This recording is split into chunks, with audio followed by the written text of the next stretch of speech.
बोलिए भारत माता की। भारत माता की। आज के इस विकसित भारत संकल्प यात्रा के इस समारोह में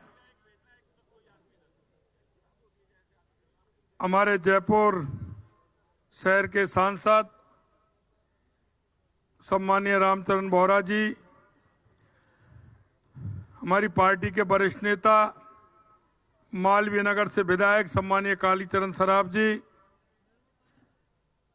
हमारे पूर्व केंद्रीय मंत्री और जोटवाड़ा से विधायक सम्मानीय राजवर्धन सिंह जी, बगरू के विधायक सम्मानीय कैलाश वर्मा जी, सिविल लाइन से विधायक सम्मानीय गोपाल शर्मा जी, चाकसू से विधायक सम्मानीय राम अवतार बैरवा जी, विराटनगर से विधायक सम्मानीय कुलदीप धनखड़ जी, जम्मा रामगढ़ से विधायक सम्मानीय महेंद्रपाल जी, हवा महल से विधायक सम्मानीय बाल मुकुंदाचार्य जी, हमारी जिला प्रमुख रमा देवी जी, हमारी जयपुर ग्रेटर की मेयर सौम्या गुर्जर जी, जयपुर हेरिटेज की मेयर मुनेश गुर्जर जी, हमारे प्रदेश की सचिव मुख्य सचिव उषा शर्मा जी, आईएएस सुरेंद्र सिंह जी, अभय कुमार जी, कलेक्टर साहब प्रकाश राजपुरोहित जी, अल्पना कटेजा जी, कुलपति प्राचार्य नीमली सिंह जी और मंच पर विराजमान हमारे पार्टी के जिला अध्यक्ष सम्मानीय राघव जी, सम्मानीय राजेश जी, सम्मानीय श्याम जी, मंच पर विराजमान सभी पदाधिकारीगण, मेरे सामने बैठे सभी भाई और बहनों और देश की इस विकसित भारत संकल्प यात्रा में जिनका बहुत बड़ा योगदान है, ऐसी मेरी माता और बहनें, मैं आप सभी को प्रणाम करता हूं।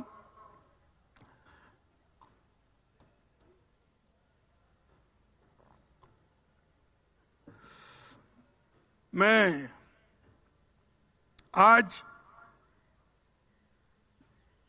प्रधानमंत्री सम्मानीय नरेंद्र मोदी जी के इस गौरवशाली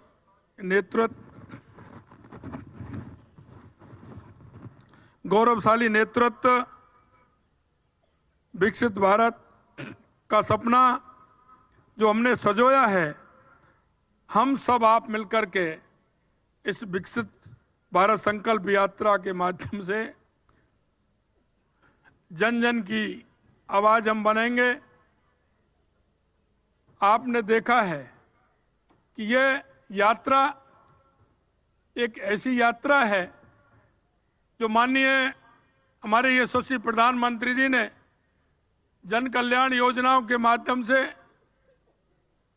गरीब, किसान, मजदूर, युवा, महिला सबके उत्थान के लिए जो योजनाएं देश के अंदर प्रारंभ की हैं, उन योजनाओं की क्रियान्विति,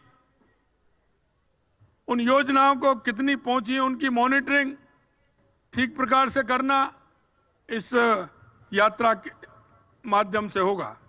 दूसरा मैं कहना चाहता हूं, देश के यशस्वी प्रधानमंत्री नरेंद्र मोदी जी ने पंडित दीनदयाल उपाध्याय जी के अंत्योदय को लेकर के उस अंतिम व्यक्ति जो अंतिम पायदान पर खड़ा है उसको किस तरह से लाभ मिल सकता है, इसमें यह भी सुनिश्चितता की गई है कि कोई भी पात्र व्यक्ति किसी प्रकार से रह नहीं पाए, क्योंकि यह यात्रा इसके लिए है कि जो पात्र है उसको उसका लाभ मिलना चाहिए।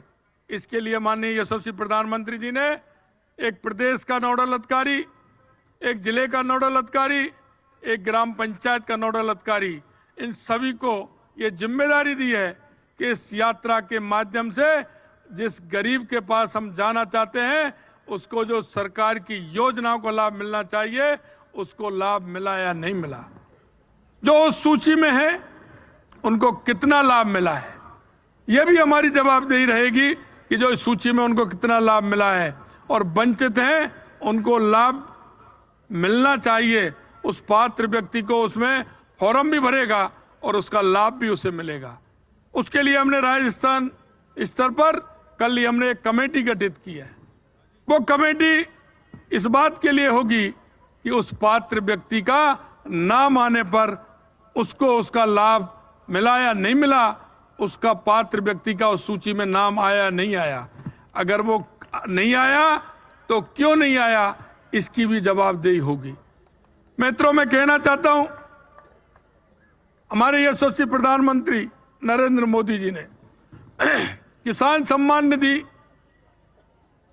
हमारे किसान भाइयों को दी है, लेकिन मैं कहना चाहता हूं कि पिछली बार जिस तरह से उन किसानों को जिनको उस सूची में नहीं डाला गया था, उस सूची में वो किसान नहीं आ पाए थे, इस यात्रा के माध्यम से वो किसान भी इस सूची में आते हैं।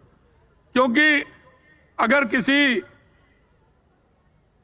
पिता के 3 पुत्र हैं, अगर पिताजी चले जाते हैं तो उसका नामांकन 3 पुत्रों के नाम खुलता है तो उनका लाभ उन तीनों को मिलता है।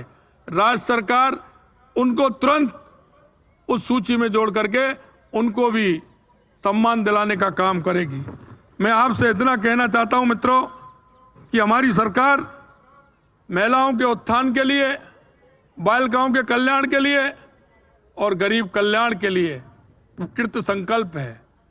हम इस बात का भी कल हमने हमारी महिलाएं और बालिकाएं उनकी सुरक्षा सुनिश्चित हो, निश्चित रूप से हमारी ये सरकार इसके लिए काम करेगी। यही नहीं, मैं आपसे कहना चाहता हूं कि प्रदेश में जिस तरह से भ्रष्टाचार, निश्चित रूप से हम जीरो टॉलरेंस पर काम करने वाले हैं। भारतीय जनता पार्टी जो कहती है वो करती है, और मैं आपको बताना चाहता हूं कि जो प्रदेश के अंदर कानून व्यवस्था है, कानून व्यवस्था सुरक्षा, ये हमारा संकल्प है। हमारा घोषणा पत्र जो हमारा है वो घोषणा पत्र पूरी तरह से हमारा सरकारी दस्तावेज है। हम घोषणा पत्र की एक एक मांग को पूरा करेंगे। हमने जो जनता के बीच में हम गए हैं, जनता से जो हमने वायदे किए हैं, उन वायदों को पूरा करने का काम हमारी सरकार करेगी। मैं आपसे इतना निवेदन करना चाहता हूं कि हमारी जो योजना है, उन योजनाओं को जनता तक कैसे पहुंचे, इसकी मॉनिटरिंग के लिए अलग सेल हमने बनाया है। मैं आपसे इतना ही कहना चाहता हूं कि हमारा देश कृषि प्रधान देश है। हमारा किसान कल्याण की जो हमारी प्राथमिकता है, उनको भी हम पूरा करना चाहते हैं। मैंने जैसा बताया, हमारे किसानों के लिए मृदा स्वास्थ्य कार्ड की योजना, किसान क्रेडिट कार्ड योजना, प्रधानमंत्री कृषि सिंचाई योजना, स्वामित्व योजना, कृषि अवसंरचना कोष, पीएम प्रमाण जैसी किसान कल्याण को समर्पित योजनाएं, इनको भी हम संचालित जो हैं हमारी, उनको भी सुदृढ़ करने का काम करेंगे। वो किसान तक पहुंचे, इसकी सुनिश्चितता भी करेंगे। मैं आपसे कहना चाहता हूं कि गरीब की सेवा, वंचितों का सम्मान हमारी सरकार का मूल मंत्र रहा है। डीबीटी, बिजली और पानी, शौचालय जैसी सुविधाएं गरीब तक पहुंचने से जमीनी स्तर पर जो क्रांति आई है, निश्चित रूप से महिला उत्थान के विषय में, क्योंकि आप देख सकते हैं माननीय यशस्वी प्रधानमंत्री जी ने महिला उत्थान के लिए जिस तरह से काम किया है, और मैं ये विश्वास दिलाता हूं हमारी बहनों के अंदर और महिलाओं के अंदर जो कि विश्वास पैदा हुआ है माननीय यशस्वी प्रधानमंत्री नरेंद्र मोदी जी के प्रति, वो आपको दिखता है। क्योंकि वो सोचती हैं कि जो माननीय प्रधानमंत्री जी कहते हैं वो करते हैं। ये जनता के अंदर ये विश्वास है, और इस विश्वास से मैं कह सकता हूं कि हमारी सरकार गरीब कल्याण के लिए समर्पित सरकार है। मकान, खाद्य सुरक्षा, वित्तीय सशक्तिकरण, जनजातीय क्षेत्रों का सर्वांगीण विकास, कमजोर वर्गों को नौकरियों में एवं शैक्षणिक संस्थाओं में आरक्षण, कौशल विकास, हर घर नल से जल, सस्ती और सुलभ स्वास्थ्य सेवा, व्यापार सुगमता जैसे अहम कदम हमारी सरकार उठाएगी। इन कदमों से विगत 9 वर्षों में जो हमारी केंद्र सरकार ने उठाए हैं, देश से तरक्की के रास्ते अग्रसर हुए हैं। माननीय प्रधानमंत्री जी ने केंद्र सरकार के सुयोग भावी पीढ़ी तैयार करने की दिशा में भी दूरदर्शी विजन के साथ पुरानी शिक्षा नीति में भी बदलाव कर राष्ट्रीय शिक्षा नीति 2020 लागू की है। 2013-14 के मुकाबले शिक्षा पर खर्च भी 2 गुना हो गया है।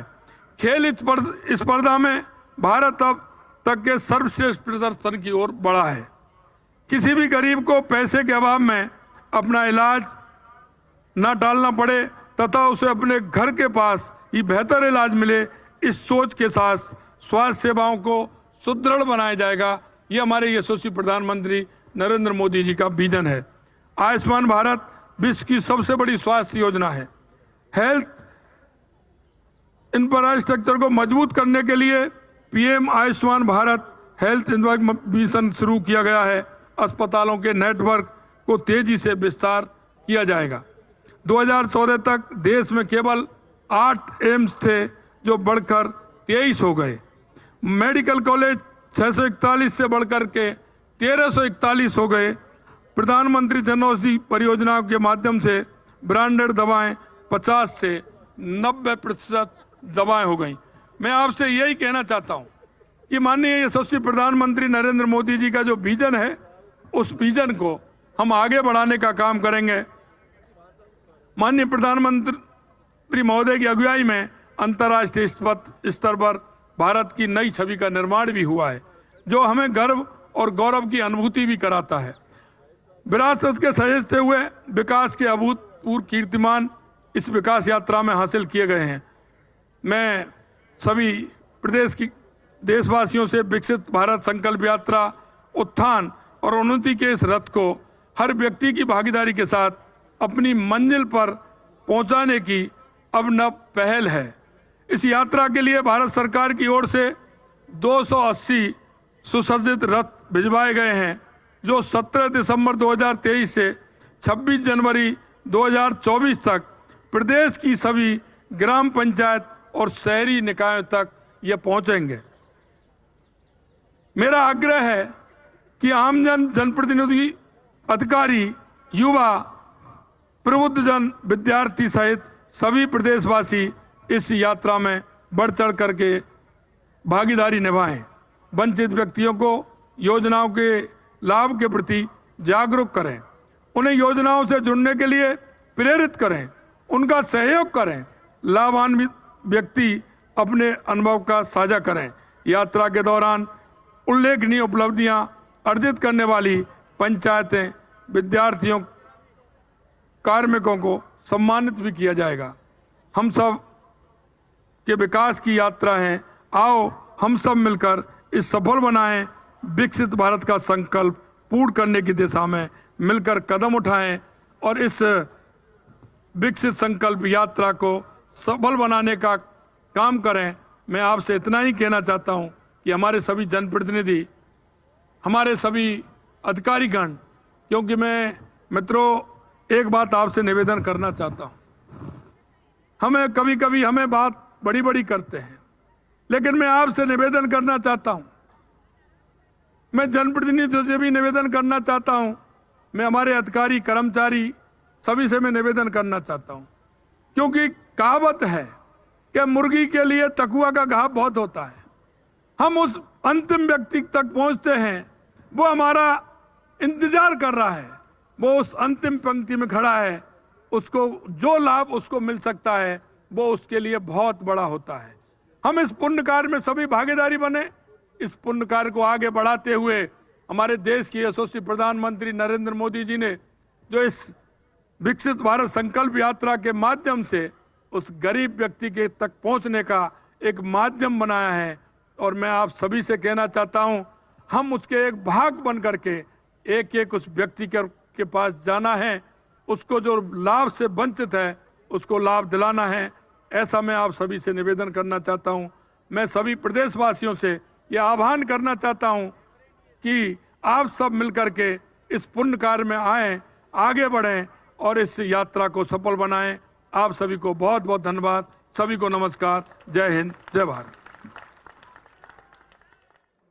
तो मुख्यमंत्री भजनलाल शर्मा को आप सुन रहे थे। केंद्र सरकार की योजनाओं का जिक्र इन्होंने किया और प्रधानमंत्री नरेंद्र मोदी की गारंटी का भी जिक्र किया। और आपको बता दें कि